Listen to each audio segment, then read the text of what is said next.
Salam sejahtera bagi kita semua. Kita jumpa lagi dalam suara pengembalaan Gereja Isa Al-Masih Jemaat Banyumanik.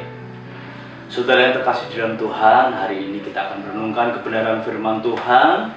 Dan firman Tuhan akan saya beri tema Sang Penyembuh.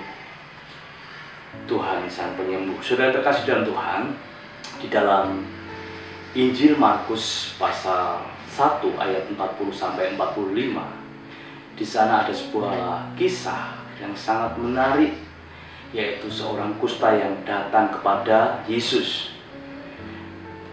Saudara yang terkasih dalam Tuhan, seorang yang sakit kusta itu mengalami penderitaan yang luar biasa. Tidak hanya sekedar dia mengalami sakit pada tubuhnya, tetapi secara psikologi dia mengalami hal-hal yang menekan jiwanya.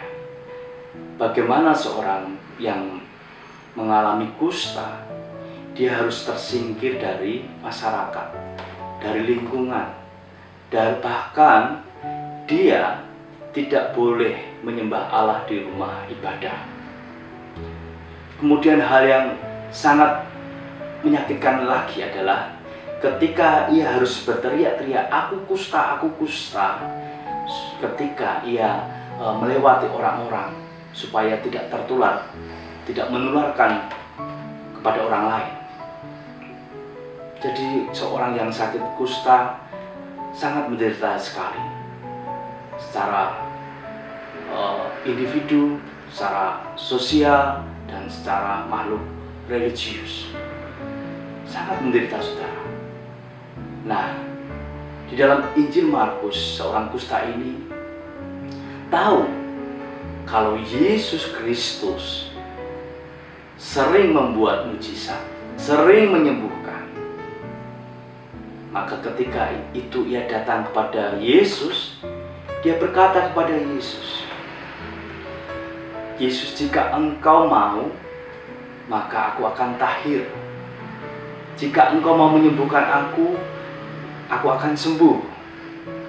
Nah, berangkat dari keyakinan itu, kita lihat bagaimana seorang yang mengalami kusta ketika berjumpa dengan Yesus ini, dia memiliki keyakinan, jika Tuhan mau, jika Yesus mau, dia akan sembuh, dia akan tahir.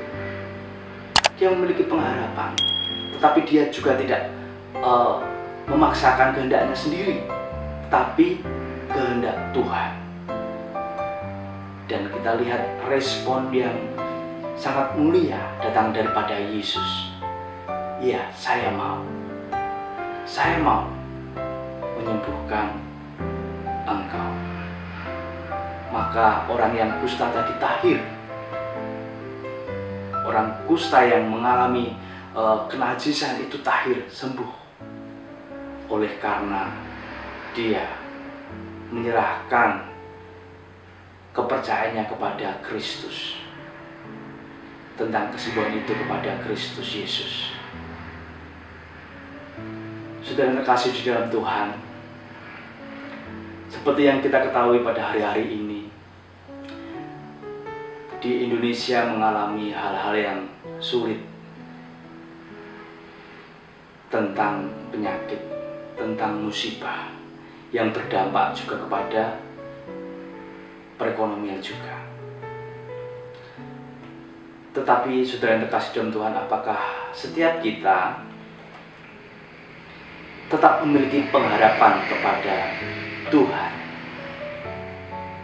bahwa segala sesuatu yang terjadi hari ini Tuhan sanggup mengatasinya? Atau kita masih seperti Raja Israel yang pada zaman Nabi Elisa, dia menyalahkan malapetaka ini karena Tuhan, sehingga dia tidak memiliki pengharapan lagi kepada Tuhan. Buat apa berharap kepada Tuhan? Pelajaran yang sangat menarik yang kita perhatikan adalah contoh dari seorang kusta ini yang tidak memiliki pengharapan hidup lagi, tetapi ketika bertemu dengan Yesus, dia memiliki pengharapan. Dia memiliki keyakinan, jika engkau mau, maka aku sembuh. Jika Tuhan mau perkara ini selesai, Tuhan akan selesaikan. Jika Tuhan mau segala hal yang menimpa atas hidup kita, Tuhan akan selesaikan dengan baik. Iman kita hari-hari ini diuji kedewasaan iman kita. Masihkah kita menaruh harapan dan percaya kita kepada Tuhan dan meyakini bahwa segala sesuatu atas kehendak Tuhan, baik penyakit, baik perekonomian, jika Tuhan mau bertindak, Tuhan akan menolong. Dan yakinilah bahwa Sang Penyembuh itu kuasanya dari dulu sampai sekarang tetaplah sama. Sebagai orang yang percaya kepada Tuhan, milikilah iman kepada Tuhan yang semakin hari semakin kuat, sehingga dalam menghadapi segala hal yang ada, permasalahan yang ada ini, tetap memiliki pengharapan kepada Kristus. Sebab kita yakin bahwa Allah Sang Penyembuh itu sanggup menyembuhkan segala hal yang terjadi atas kehidupan kita. Kiranya berkat Tuhan hari ini semakin menguatkan iman percaya kita kepada Tuhan, dan semakin kita terus berharap kepada Tuhan Yesus Kristus. Amin.